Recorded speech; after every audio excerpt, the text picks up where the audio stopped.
تازه خبر ملا عبدالغني برادر کندهار ولایت ته سفر کړی.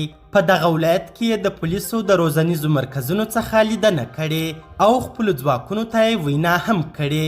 دا چې د ملا برادر د سفر اصلي موخه څه وه او د اسلامي امارت او ولسونو په اړه یې خپلو ځواکونو ته نور څه ویلي، بشپړ حال را سره همدغه روانه ویډیو کې کتلی سئ.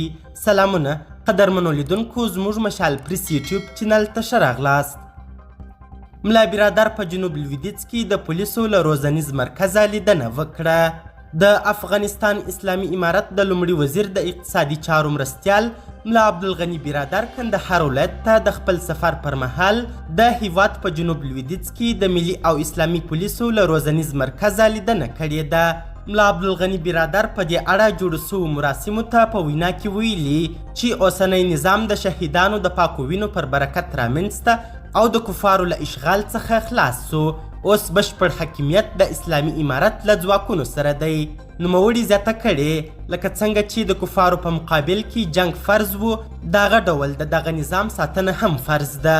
هغه مجاهدینو ته په خطاب کې ویلي مشران دي پر کشرانو شفقت او کشران دي د خپلو مشرانو درناوی وکړي او همدارنګه باید د یتیمانو او شهیدانو د کورنیو پوښتنه وکړي. ملا عبدالغني برادر وایي د اسلامي نظام راتګ او بریا یوازې د اسلامي امارت د مجاهدینو نه بلکې د ټول ولس بریا ده.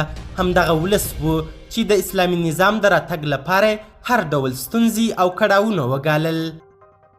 قدرمنو لیدونکو، ډیره زیاته مننه چې ویډیو مو تر اخري شیبو کتل.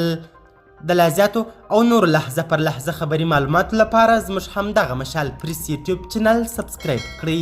تر بیا او بلې ویډیو ښه وخت او ښې چارې د الله په امان.